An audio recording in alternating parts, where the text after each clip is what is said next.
Hi ನಮಸ್ಕಾರ. ನಮ್ಮನೆ ಇವತ್ತು ಮಟನ್ ಬಿರಿಯಾನಿ ಮಾಡೋಣ ಅಂತ ಅಂದ್ಬಿಟ್ಟು 1 kg ಮಟನ್ ತಗೊಂಡು ಬಂದು ಚೆನ್ನಾಗಿ ವಾಶ್ ಮಾಡಿ ಇವಾಗ ಉಪ್ಪು ಅರಿಶಿನ ಹಾಕಿ ಹಾಗೆಯೇ ಸುಣ್ಸಕ್ಕಂತ ಇಟ್ಟಿದ್ದೀವಿ. ಇದು ನೀರು ಪೂರ ಎಲ್ಲ ಬಿಟ್ಕೊಂಡು ಚೆನ್ನಾಗಿ ಸುಣ್ಬೇಕು. ಒಂದು 10 ನಿಮಿಷನಾದರೂ ಟೈಮ್ ತಗೊಳುತ್ತೆ ಚೆನ್ನಾಗಿದೆಲ್ಲ ಸುಣ್ಲಿಕ್ಕೆ. ಇದೆಲ್ಲ ನೀಟಾಗಿ ಸುಣ್ಲಿ. ಅಷ್ಟರಲ್ಲಿ ನಾನು ಇವತ್ತು ಮಟನ್ ಬಿರಿಯಾನಿ ರೆಸಿಪಿ ತೋರಿಸೋಣ. ಸೂಪರಾಗಿರುತ್ತೆ ಮಟನ್ ಬಿರಿಯಾನಿ. ಹಾಗಾಗಿ ತೋರಿಸೋಣ ಅಂತ ಅಂದ್ಬಿಟ್ಟು ನಾನು ಕೂಡ ಇವತ್ತು ಮಟನ್ ಬಿರಿಯಾನಿ ಮಾಡ್ತಾಯಿದ್ದೀನಿ. ಬನ್ನಿ ಇವತ್ತು ಇದು ಮಟನ್ ಎಲ್ಲ ಸುಣ್ಲಿ. ಅಷ್ಟರಲ್ಲಿ ಮಸಾಲೆಗೆ ಏನು ಬೇಕು ಮತ್ತು ಏನು ಅಕ್ಕಿನ ಸೇರಿಸ್ಕೊಳ್ತಾಯಿದ್ದೀನಿ ಅಂತ ತೋರಿಸ್ತೀನಿ. ವಿಡಿಯೋ ಸ್ಕಿಪ್ ಮಾಡಬೇಡಿ, ಲಾಸ್ಟ್ವರೆಗೂ ವಿಡಿಯೋ ನೋಡಿ ಸಪೋರ್ಟ್ ಮಾಡಿ. ನಾವೇನಾದರೂ ಒಂದು ರೆಸಿಪಿ ಮಾಡ್ತಾಯಿದ್ದೀವಿ ಅಂದರೆ ಅದು ಲಾಸ್ಟ್ವರೆಗೂ ವಿಡಿಯೋ ಸ್ಕಿಪ್ ಮಾಡಿದ್ರೆ ನೋಡಿದ್ರೆ ಮಾತ್ರ ಅರ್ಥ ಆಗೋದು. ಇಲ್ಲಾಂದರೆ ಮಧ್ಯೆ ವಿಡಿಯೋ ಸ್ಕಿಪ್ ಮಾಡ್ಕೊಂಡು ಹೋದರೆ ನಿಜ ಅಡುಗೆನ ನಾವು ಕಲಿಯೋಕ್ಕಾಗಲ್ಲ. ಹಾಗಾಗಿ ಬನ್ನಿ ಲಾಸ್ಟ್ವರೆಗೂ ನೋಡಿ. ಇವಾಗ ಮಟನು ಚೆನ್ನಾಗಿ ಸುಣ್ಲಿ. ಇದು ಸ್ವಲ್ಪ ಅಷ್ಟು ಎಳೆ ಮಟನ್ನು ಅಲ್ಲ, ಬಲ್ತಿರೋದು ಅಲ್ಲ, ಒಂದು ಮೀಡಿಯಮ್ ಆಗೈತೆ. ಇವಾಗ ನೀಟಾಗಿ ಉಪ್ಪು ಅರಿಶಿನ ಹಾಕಿ ಬರೀ ಮಟನ್ಗೆ ಚೆನ್ನಾಗಿ ವಾಶ್ ಮಾಡಿ ಸುಣ್ಸ್ಲಿಕ್ಕೆ ಇಟ್ಟಿದ್ದೀನಿ. ಸುಂಡಿದ ನಂತರ ಇದು ಸ್ವಲ್ಪ 1-2 ವಿಸಿಲ್ ಬರೆಸ್ಕೋಬೇಕು. ಅದು ಯಾವ ಥರ ಅಂತ ತೋರಿಸ್ತೀನಿ ಬನ್ನಿ. ಅದು ಮಟನ್ ಸುಣ್ಸ್ಕೊಂಡಿದ್ದೆಲ್ಲೋ ಬೇರೆ ಪಾತ್ರೆಯಲ್ಲಿ. ಇವಾಗ ಅದಕ್ಕೆ ಸ್ವಲ್ಪ ಒಂದು ಲೋಟದಷ್ಟು ನೀರು ಹಾಕ್ಬಿಟ್ಟು 1-2 ವಿಸಿಲ್ ಬರೆಸ್ಕೊಳ್ಳೋಣ. ಚೆನ್ನಾಗಿ ಹಾಕಮೇಲೆ ಸ್ವಲ್ಪ 2ರಿಂದ 3 ವಿಸಿಲ್ ಬರೆಸ್ಕೊಳ್ಳೋಣ. ಬಿರಿಯಾನಿಗಲ್ವ ಸ್ವಲ್ಪ ಬೇಯಲಿ. ಸ್ವಲ್ಪ ಉಪ್ಪು ಮೊದಲೇ ಸುಣ್ಸೋಕೆ ಉಪ್ಪು ಹಾಕಿದೆ, ಇವಾಗ ಸ್ವಲ್ಪ ಹಾಕ್ಕೊಳ್ತೀನಿ. ನೀರು ಹಾಕಿದ್ದೀನಲ್ವ, ಹಾಗಾಗಿ ಸ್ವಲ್ಪ ಉಪ್ಪು ಹಾಕ್ಬಿಟ್ಟು 1-2 ವಿಸಿಲ್ ಬರೆಸ್ಕೊಳ್ಳೋಣ. ಇವಾಗ ನಾನು ಮಟನ್ ಬಿರಿಯಾನಿ ಮಾಡಲಿಕ್ಕೆ ಅಂತ ಅಂದ್ಬಿಟ್ಟು ಇಲ್ಲಿ ಒಂದು ಇಡೀ ಕೊತ್ತಂಬರಿ ಸೊಪ್ಪು, ಒಂದು ಕಟ್ಟನ್ನು ನಾಟಿ ಕೊತ್ತಂಬರಿ ಸೊಪ್ಪು ಮತ್ತು ಒಂದು ಈರುಳ್ಳಿನ ಕಟ್ ಮಾಡಿ ಇಟ್ಕೊಂಡಿದ್ದೀನಿ. ಶುಂಠಿ ಬೆಳ್ಳುಳ್ಳಿ ಪೇಸ್ಟ್ ಹಾಕ್ಕೊಳ್ತೀನಿ ನಾನು ಬೇರೆ. ಇಲ್ಲಿ ಬಂದು ನೋಡಿ ಸ್ಪೈಸಸಲ್ಲಿ ಏನು ತಗೊಂಡಿದ್ದೀನಿ ಅಂದರೆ 1-2 ಚಕ್ಕೆ ಪೀಸು, ಒಂದು 3 ಸ್ಟಾರ್ ಹೂವು ಮತ್ತು ಒಂದು 3 ಮಗ್ಗು ಮತ್ತು ಒಂದು 5-6 ಲವಂಗ, 2 ಏಲಕ್ಕಿಕಾಯಿ, ಸ್ವಲ್ಪ ಸೋಂಪು ಇಷ್ಟು ತಗೊಂಡಿದ್ದೀನಿ. ಇದಿಷ್ಟನ್ನು ಕೂಡ ಸ್ವಲ್ಪ ಪೇಸ್ಟ್ ಮಾಡ್ಕೊಬಿಡೋಣ. ಮತ್ತು ಅದು ಮಟನ್ದು ವಿಶಿಲ್ ಕೂಡ ಬಂತು, ಮಸಾಲೆ ಕೂಡ ರುಬ್ಬಿಟ್ಕೊಂಡೆ. ಮತ್ತು ಪಕ್ಕದಲ್ಲಿ ಬಿಸಿ ನೀರು ಕೂಡ ಇವಾಗಲೇ ಕಾಯಕ್ಕೆ ಮೊದಲೇ ಕಾಯಿಸ್ಕೊಂಡು ಇಟ್ಕೋಬೇಕು. ಇವಾಗ ನಾನು ಒಂದು ಪಾತ್ರೆನ ಇಟ್ಕೊಂಡು ಬಿಸಿ ಮಾಡ್ಕೊಳ್ತಾ ಇದ್ದೀನಿ. ಈ ಥರ ಸ್ವಲ್ಪ ಗಟ್ಟಿ ಇರೋಂಥ ತೊಗೊಳ್ಳಿ. ನಾನು ಕುಕ್ಕರ್ ತೊಗೊಂಡಿದ್ದೀನಿ. ಕುಕ್ಕರ್ ಮುಚ್ಚಿಬಿಟ್ಟು ವಿಸಿಲ್ ಬರ್ಸ್ಕೊಳ್ಳಲ್ಲ. ನಾನು ಯಾವಾಗ ಮಾಡಿದ್ರು ಬಿರಿಯಾನಿನ ಕುಕ್ಕರಿಂದನೇ ಮಾಡ್ತೀನಿ. ಸ್ವಲ್ಪ ಇದಕ್ಕೆ ಎಣ್ಣೆ ತುಪ್ಪ ಎಲ್ಲ ಜಾಸ್ತಿ ಬೇಕು. ಬಿರಿಯಾನಿ ಅಂದಮೇಲೆ ಎಣ್ಣೆ ತುಪ್ಪ ಇದ್ರೇ ಚೆಂದ, ಇಲ್ಲಾಂದರೆ ಅಷ್ಟಾಗಿ ಚೆನ್ನಾಗೋದಿಲ್ಲ. ಇವಾಗ ಪಾತ್ರೆ ಕಾದಿದೆ, ಎಣ್ಣೆ ಹಾಕ್ಕೊಳ್ತೀನಿ.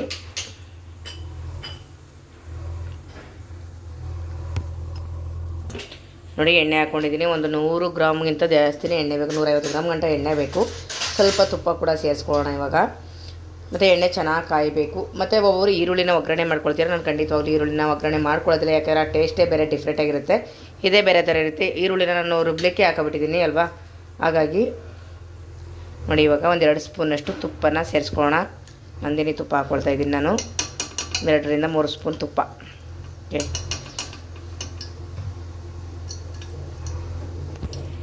ಇವಾಗ ಎಣ್ಣೆ ತುಪ್ಪ 2 ಕೂಡ ನೋಡಿ ಕಾದಿದೆ. ಇವಾಗ ನಾನು ಪಲಾವ್ ಎಲೆ ಹಾಕ್ತಿಲ್ಲ, ಕಸ್ತೂರಿ ಮೆಂತ್ಯನೇ ಹಾಕ್ಕೊಳ್ತಿದ್ದೀನಿ. ಆರೋಗ್ಯಕ್ಕೂ ಕೂಡ ಒಳ್ಳೆಯದು, ಟೇಸ್ಟು ಕೂಡ ಚೆನ್ನಾಗಿರುತ್ತೆ, ಗಮ್ ಅಂತ ಸ್ಮೆಲ್ ಬರುತ್ತೆ. ಇವಾಗ ನೋಡಿ ಕಸ್ತೂರಿ ಮೆಂತ್ಯ ಹಾಕ್ಕೊಂಡಿದ್ದೆ. ಅದು ಎಣ್ಣೆ ಚೆನ್ನಾಗಿ ಕಾಯಿಸ್ಬಿಟ್ಟು ಹಾಕೊಳ್ಳೋಕೆ ಹೋಗಬೇಡಿ. ಮತ್ತು ಸ್ವಲ್ಪ ಮೀಡಿಯಮಾಗಿ ಕಾದ ನಂತರ ಕಸ್ತೂರಿ ಮೆಂತ್ಯ ಹಾಕೊಳ್ಳಿ, ಇಲ್ಲಾಂದರೆ ಸೀದೋಗುತ್ತೆ. ಮತ್ತು ಇವಾಗ ನಾನು ಟೊಮೊಟೊ ಹಾಕ್ಕೊಳ್ತಾಯಿದ್ದೀನಿ. ಈರುಳ್ಳಿ ಹಾಕ್ತಿಲ್ಲ, ಟೊಮೊಟೊ ಹಾಕ್ಕೊಳ್ತಾಯಿದ್ದೀನಿ. ಒಂದು ದಪ್ಪು ಟೊಮೊಟೊನ ಕಟ್ ಮಾಡಿ ಇಟ್ಕೊಂಡಿದ್ದೆ, ಅದನ್ನು ನಾನು ಹಾಕ್ಕೊಂಡು ಇವಾಗ ಸ್ವಲ್ಪ ಫ್ರೈ ಮಾಡ್ಕೊಳ್ಳೋಣ. ಟೊಮೊಟೊ ಮೆತ್ತಗಾಗೋವರೆಗೂ ಬೇಯಿಸ್ಕೊಳ್ಳೋ ಅವಶ್ಯಕತೆ ಇಲ್ಲ, ಸ್ವಲ್ಪ ಫ್ರೈ ಮಾಡ್ಕೊಳ್ತಾಯಿದ್ದೀನಿ ಅಷ್ಟೇ ನಾನು. ಇವಾಗ ನಾನು ಇದರೊಳಗಡೆ ಶುಂಠಿ ಬೆಳ್ಳುಳ್ಳಿ ಪೇಸ್ಟ್ನ ಸೇರಿಸ್ಕೊಳ್ತಾಯಿದ್ದೀನಿ. ಈ ಎಣ್ಣೆಲೇ ಅದು ಕೂಡ ಹಾಕಬೇಕು. 1 ಸ್ಪೂನು ಶುಂಠಿ ಪೇಸ್ಟು, 1 ಸ್ಪೂನು ಬೆಳ್ಳುಳ್ಳಿ ಪೇಸ್ಟು. ಇನ್ನೂ ಸ್ವಲ್ಪ ಜಾಸ್ತಿ ಹಾಕ್ಕೊಂಡ್ರೂ ಪರವಾಗಿಲ್ಲ. ಬೆಳ್ಳುಳ್ಳಿ ಪೇಸ್ಟ್ ಹಾಕೋಣ. ಸ್ವಲ್ಪ ಬೆಳ್ಳುಳ್ಳಿ ಪೇಸ್ಟ್ ಸ್ವಲ್ಪ ಜಾಸ್ತಿನೇ ಹಾಕ್ಕೊಳ್ಳಿ. ಇನ್ನು ಸ್ವಲ್ಪ ಶುಂಠಿ ಪೇಸ್ಟ್. ಇದೆರಡೂ ಕೂಡ ಹಸಿ ವಾಸನೆ ಹೋಗೋವರೆಗೂ ಸ್ವಲ್ಪ ಫ್ರೈ ಮಾಡ್ಕೊಳ್ಳೋಣ ಅಷ್ಟೇ.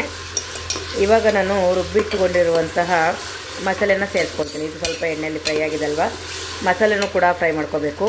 ಅದು ಇನ್ನೂ ಏನೆಲ್ಲ ಸಾಮಗ್ರಿಗಳು ಹಾಕ್ತೀರಿ ಅಂತ ನೀವು ನೋಡ್ಬೋದು. ಇಷ್ಟೇ ತೀರೋಗಿಲ್ಲ, ನೀವು ವಿಡಿಯೋ ಸ್ಕಿಪ್ ಮಾಡೋಕ್ಕೋಗ್ಬೇಡಿ. ಇಷ್ಟೇ ಅಲ್ವಾ ಅಂತ ಹೇಳ್ಬಿಟ್ಟು ಅಲ್ಲೆಲ್ಲ ಸೇರಿಸ್ತಾ ಇರ್ತೀನಿ. ಇದು ಕೂಡ ಸ್ವಲ್ಪ ಚೆನ್ನಾಗಿ ನೋಡಿ, ಇವಾಗ ಎಣ್ಣೆ ಎಲ್ಲ ಮೇಲೆ ತಿಳ್ಕೊಳ್ತಾ ಇದ್ದೀರ. ಈ ರೀತಿ ಅದು ಚೆನ್ನಾಗಿ ಕುದ್ದಿ ಎಣ್ಣೆ ಎಲ್ಲ ಮೇಲೆ ಬಿಟ್ಕೋಬೇಕು. ಇವಾಗ ನಾನು ಇದಕ್ಕೆ ಏನು ಮಸಾಲೆ ಸೇರಿಸ್ತೀನಿ ಅಂತ ಹೇಳ್ತೀನಿ ನೋಡಿ. ಮಟನ್ ಕೂಡ ಇದು ನಾನು ಬೇಯಿಸ್ಬಿಟ್ಟು ಈ ಥರ ಎತ್ತಿ ಇಟ್ಕೊಂಡಿದ್ದೀನಿ. ಆ ನೀರು ಈಚೆಗೆ ಹಾಕ್ಬಿಟ್ಟು ನೀರು ಬೇಕಾಗುತ್ತೆ. ಇದು ಮಟನ್ ಬೇಯಿಸ್ಬಿಟ್ಟು ಈ ಥರ ಒಂದು ಪ್ಲೇಟಲ್ಲಿ ತೆಗೆದು ಇಟ್ಕೊಂಡಿದ್ದೀನಿ. ನೋಡಿ ಇವಾಗ ಇದು ಎಣ್ಣೆ ಬಿಟ್ಕೊಳ್ತಾ ಇದೆಯಲ್ವಾ, ಇವಾಗ ಇದಕ್ಕೆ ಸ್ವಲ್ಪ ಅರಿಶಿನ ಸೇರಿಸ್ಕೊಳ್ಳೋಣ.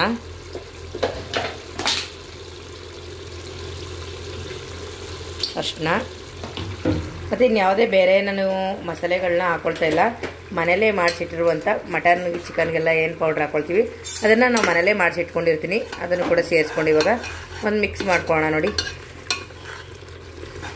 ನೀವು ಖಾರ ಬೇಕು ಅಂದರೆ ಇನ್ನೊಂದು ಸ್ವಲ್ಪ ಸೇರಿಸ್ಬೋದು. ಇಷ್ಟು ಸಾಕು ಅನಿಸ್ತದೆ, ಮೆಣಸಿನ್ಕಾಯಿ ಎಲ್ಲ ಹಾಕ್ಕೊಂಡಿದ್ದೀವಲ್ಲ, ಹಾಗಾಗಿ ನೋಡಿ ಇವಾಗಲೇ ಕಲರ್ಫುಲ್ಲಾಗಿ ಕಾಣಿಸ್ತಾ ಇದೆಯಲ್ಲ. ಇದೆಲ್ಲ ನೀಟಾಗಿ ಈ ರೀತಿ ಬಿಟ್ಕೊಳ್ಳಿ. ನೋಡಿ ಎಣ್ಣೆ ಬಿಟ್ಕೊಳ್ತಾ ಇದೆಯಲ್ವಾ. ಇವಾಗ ನಾನು ಇದಕ್ಕೆ ಮಟನ್ ಹಾಕ್ಕೊಳ್ತಾ ಇದ್ದೀನಿ. ಮಟನ್ ಹಾಕ್ಬಿಟ್ಟು ಇವಾಗ ನೀಟಾಗಿ ಸ್ವಲ್ಪ ಒಂದು ಮಿಕ್ಸ್ ಮಾಡ್ಕೊಬೇಡೋಣ. ನೀವು ಮಟನ್ ಬೇಕು ಅಂದರೆ ಜಾಸ್ತಿ ಕೂಡ ಹಾಕೋಬೋದು. ನಾನಿಲ್ಲಿ ಒಂದು 3/4 kg ಅಷ್ಟು, ಅದಕ್ಕಿಂತ ಸ್ವಲ್ಪ ಅರ್ಧ kgಗಿಂತ ಸ್ವಲ್ಪ ಜಾಸ್ತಿ ಇದೆ. ಮಟನ್ ಸಾಕು ಅನಿಸ್ತೀರಿ ಪೀಸ್ ಇಷ್ಟು ನಾವು ಬೇಕು. ಯಾಕೆಂದರೆ ಬೇರೆ ನೀವು 1 kgಗೆ 1 kgನೇ ಹಾಕೋಬೋದು. ನಾವು ಸ್ವಲ್ಪ ಪಕ್ಕದಲ್ಲಿ ಮಟನ್ ಗ್ರೇವಿ ಚಿಕನ್ ಇದೆಲ್ಲ ಮಾಡ್ಕೊಳ್ತೀವಲ್ಲ, ಹಾಗಾಗಿ ಒಂದು ಅರ್ಧ kgಗಿಂತ ಸ್ವಲ್ಪ ಜಾಸ್ತಿ ಹಾಕ್ಕೊಂಡಿದ್ದೀನಿ. ಒಂದು 3/4 kg ಅಕ್ಕಿಗೆ ನೀವು ಸಮಾನ ಹಾಕೋಬೋದು. ಇನ್ನೂ ಜಾಸ್ತಿ ಬೇಕು ಅಂದರೂ ಕೂಡ ಸೇರಿಸ್ಕೋಬಹುದು. ಇವಾಗ ನಾನು ಇದಕ್ಕೆ ತೊಳೆದು ಇಟ್ಕೊಂಡಿರುವಂಥ ಅಕ್ಕಿ ಸೇರಿಸ್ಕೊಳ್ತೀನಿ. ಆಲ್ರೆಡಿ ಬಿಸಿ ನೀರು ಕೂಡ ಕುದಿಸಿ ಇಟ್ಕೊಂಡಿದ್ದೀವಿ. ಇವಾಗ ಬೀಟಿ ರೈಸು, ನೀವು ದಪ್ಪಕ್ಕಿಲೆಲ್ಲ ಮಾಡೋಕೆ ಹೋಗ್ಬಿಡಿ.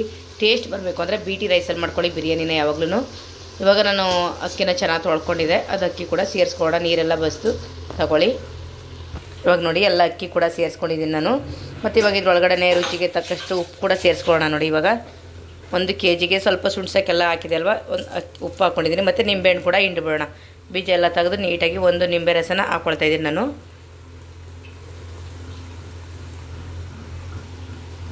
ಬೀಜ ಏನಾದ್ರು ಬೀಳ್ತೋದ್ರೆ ತೆಗೆದುಬಿಡಿ. ಅದು ಒಂದೊಂದು ಸರಿ ಮೇಲೆ ಕಾಣಿಸೋದೇ ಇಲ್ಲ ಬೀಜಗಳು. ಒಂದು ನಿಂಬೆಹಣ್ಣ ಚೆನ್ನಾಗಿ ಹಿಂಡ್ಕೊಳ್ಳೋಣ. ನೋಡಿ ನಾವು ಇದನ್ನ ಯಾವುದೇ ಬೇರೆ ಟೇಸ್ಟಿಂಗ್ ಪೌಡ್ರು ಅದು ಯಾವುದು ಸೇರಿಸಲ್ಲ. ನಮ್ಮ ಮನೇಲಿ ಏನು ಮಾಡಿದ್ದೀನಿ ಅದೇ ಮಸಾಲೆ ಪೌಡ್ರ ನಮ್ಮ ಮನೇಲೇ ಓನಾಗಿ ಮಾಡ್ಕೊಂಡು ಮಾಡ್ತಾ ಇರೋವಂಥದ್ದು. ಈ ರೀತಿ ಬಿರಿಯಾನಿ ಮಾಡಿದ್ರೆ ಎಷ್ಟು ಟೇಸ್ಟಿಯಾಗಿರುತ್ತೆ ಗೊತ್ತಾ. ಚಿಕನ್ಗೂ ಇಷ್ಟೇ, ಮಟನ್ಗೂ ಇಷ್ಟೇ. ಅಂದರೆ ಚಿಕನ್ ಬಿರಿಯಾನಿಗೆ ಚಿಕನ್ ಪೌಡ್ರ್ ಇದೆಲ್ಲ ಸೇರಿಸ್ಕೊಳ್ತೀವಿ. ಮಟನ್ ಬಿರಿಯಾನಿಗೆ ಮಟನ್ ಅದೆಲ್ಲ ಮನೆಯಲ್ಲೇ ಮಾಡಿರೋಂಥದ್ದು ಸೇರಿಸ್ಕೊಳ್ತಾನೆ. ಇವಾಗ ಒಂದು ಒಳ್ಳೆ ಮಿಕ್ಸ್ ಎಲ್ಲ ಕ್ಲೀನಾಗಿ ಮಿಕ್ಸ್ ಆಗಬೇಕು. ಇವಾಗ ಏನಿಲ್ಲ, ಇದಕ್ಕೆ ನೀರನ್ನ ಸೇರಿಸ್ಕೊಬೇಡ. ಇವಾಗ ನೀರು ಸೇರಿಸ್ಕೊಳ್ಳೋಣ. ನಾವು ಕುದಿಸಿಟ್ಟಿರುವಂಥ ಪಕ್ಕದಲ್ಲೇ ಕುದಿಸ್ಬಿಟ್ಟು ಇಟ್ಟಿರೋಂಥ ನೀರು ಇಷ್ಟೇ. ಮತ್ತು ಇವಾಗ ಇನ್ನೊಂದು ಮಿಕ್ಸ್ ಮಾಡ್ಕೊಳ್ಳೋಣ. ಇವಾಗ ನಾನಿಲ್ಲಿ 3 ಲೋಟ ಅಕ್ಕಿನ ತಗೊಂಡಿದ್ದೆ. ಇಲ್ಲಿ 4 ಲೋಟದಷ್ಟು ನೀರನ್ನ ಕುದಿಸ್ಕೊಂಡಿದ್ದೀನಿ ನಾನು.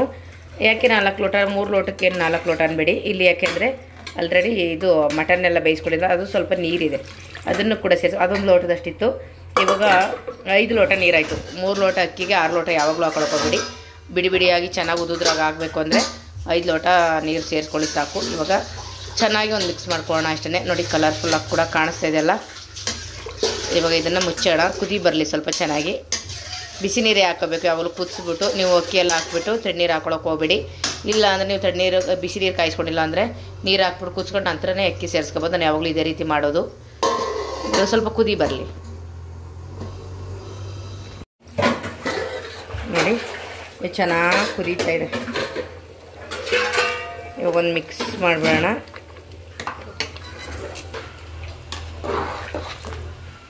ಇವಾಗ ಟೇಸ್ಟ್ ಕೂಡ ನೋಡಿಬಿಡೋಣ. ಇದು ಅಂದರೆ ಉಪ್ಪೆಲ್ಲ ಸರಿ ಇದೆಯಾ ಏನು ಅಂತ ಹೇಳ್ಬಿಟ್ಟು. ಉಪ್ಪೇನಾರ ಬೇಕು ಅಂತಂದರೆ ಹಾಕೋಬೋದಲ್ಲ ಈಗಲೇ. ಎಲ್ಲ ಒಟ್ಟಿಗೆ ಸೂಪರಾಗಿದೆ. ಟೇಸ್ಟ್ ಅಂತೂ ಸಖತ್ತಾಗಿದೆ. ಸ್ವಲ್ಪ ಉಪ್ಪು ಬೇಕು ಅನ್ನಿಸ್ತಿದೆ, ಜಾಸ್ತಿ ಏನಿಲ್ಲ. ನೋಡಿ 1-2 ಸ್ವಲ್ಪ ಉಪ್ಪು ಹಾಕ್ಕೊಂಡಿದ್ದೀನಿ. ಇವಾಗ ಚೆನ್ನಾಗಿ ಕುದೀತಾ ಇದೆ ಅಲ್ವಾ.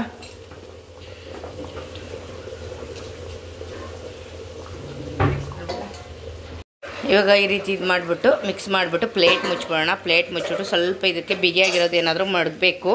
ನಾನು ಯಾವಾಗಲೂ ನೋಡಿ ಈ ಥರ ಕುಟ್ಟಣಿಗೆ ಇದು ಮಡಗ್ಬಿಡ್ತೀನಿ. ಯಾವಾಗಲೂ ಬಿಗಿಯಾಗಿರುತ್ತಲ್ಲ, ಇದು ಗಟ್ಟಿ ಇದೆ ಅಲ್ವಾ. 1 kg ಅಷ್ಟು ಭಾರ ಇರುತ್ತೆ, ಸ್ವಲ್ಪ ಹೊಗೆ ಎಲ್ಲ ಹೋಗಲ್ಲ. ನೀಟಾಗಿ ಸುತ್ತ ಕ್ಲೋಸ್ ಆಗೋಂಥದ್ದು ಮಡಗಿ ನಾನು ಕುಕ್ಕರ್ ಮುಚ್ಚಳ ಏನು ಮುಚ್ಕೊಂಡಿಲ್ಲ. ಇವಾಗ ಉರಿನ ಸ್ಲೋ ಮಾಡಿಬಿಡ. ಆ ಸ್ಲೋ ಉರಿಲೇ ಅದು ರೆಡಿ ಆಗುತ್ತೆ. ಇವಾಗ ಬಿರಿಯಾನಿ ನೋಡೋಣ ಬನ್ನಿ ಯಾವ ಥರ ಆಗಿದೆ ಅಂತ ಹೇಳ್ಬಿಟ್ಟು. ಇದು ತೊಳ್ಕೊಂಬೇಕು ಸ್ವಲ್ಪ. ನೋಡಿ ಕಾಣಿಸ್ತಾ ಇದೆಯಲ್ಲ, ಹೊಗೆ ಬರ್ತಾ ಇರೋದ್ರಿಂದ ಸ್ವಲ್ಪ. ಇವಾಗ ಇದನ್ನು ನೀಟಾಗಿ ಮಿಕ್ಸ್ ಮಾಡ್ಕೊಳ್ಳೋಣ. ರೈಸ್ ಪರ್ಫೆಕ್ಟಾಗಿ ಬಂದಿರುತ್ತೆ.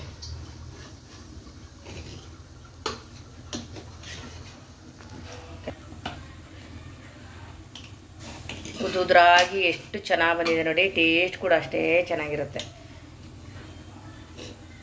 ನೀಟಾಗಿ ರೈಸ್ ಅಕ್ಕಿ ಎಲ್ಲ ಚೆನ್ನಾಗಿ ಈ ಥರ ಅಂದರೆ ರೈಸ್ ನೀಟಾಗಿ ಅಕ್ಕಿ ಎಲ್ಲ ಚೆನ್ನಾಗಿ ಬೆಂದು ನೀಟಾಗಿ ಆಗಿರುತ್ತೆ. ಇನ್ನೂ ಸ್ವಲ್ಪ ನೀರು ಜಾಸ್ತಿ ಮಾಡ್ಕೊಂಡಿದ್ರೆ ನೋಡಿ ಎಲ್ಲ ಮೆತ್ತ ಆಗ್ತಿದ್ದು ಚೆನ್ನಾಗಿರಲ್ಲ.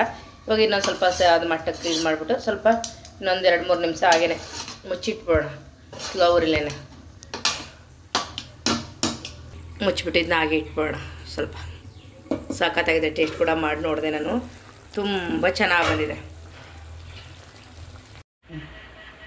ಬಿರಿಯಾನಿ ನೋಡಿ ತುಂಬ ಟೇಸ್ಟಿಯಾಗಿ ತುಂಬಾ ರುಚಿಯಾಗಿದೆ. ಯಪ್ಪ ನಿಜ ಮಟನ್ ಇಷ್ಟು ಟೇಸ್ಟಿಯಾಗಿರುತ್ತೆ ಅಂತ ಅಂದ್ಕೊಂಡಿರಲಿಲ್ಲ. ಇವತ್ತು ಮಾಡಿರೋದಂತೂ ತುಂಬ ಚೆನ್ನಾಗಿ ಬಂದಿದೆ. ಇವತ್ತು mutton biryani, chicken liver fry, liver ಗುಂಡ್ಕಾಯಿ ಫ್ರೈ ಮತ್ತು ಮಟನ್ ಸಾಂಬಾರು, ಈರುಳ್ಳಿ ಸೌತೆಕಾಯಿ ತುಂಬಾ ಟೇಸ್ಟಿಯಾಗಿ ತುಂಬ ಚೆನ್ನಾಗಿ ಬಂದಿದೆ. ನಿಮ್ಮ ಮನೆಗಳಲ್ಲಿ ಒಂದು ಸರಿ ಈ ಥರ ಟ್ರೈ ಮಾಡಿ. ನಿಜ ಚೆನ್ನಾಗಿದೆ. ಹೇಗಿತ್ತು ಅಂತ ಕನ್ನಡದಲ್ಲಿ ಕಮೆಂಟ್ ಮಾಡಿ ತಿಳಿಸಿ ನನಗೆ. ಓಕೆ, ನನ್ನ ವೀಡಿಯೋ ನಿಮ್ಗೆ ಇಷ್ಟ ಆಗಿದೆ ಅಂತ ಅಂದ್ಕೊಳ್ತೀನಿ. ಶೇರ್ ಮಾಡಿ, ಫಾಲೋ ಮಾಡಿ, ಹಾಗೆ ನೋಡ್ತಿರೋರು ಸಬ್ಸ್ಕ್ರೈಬ್ ಮಾಡ್ಕೊಳ್ಳಿ. ಓಕೆ, ಬಾಯ್.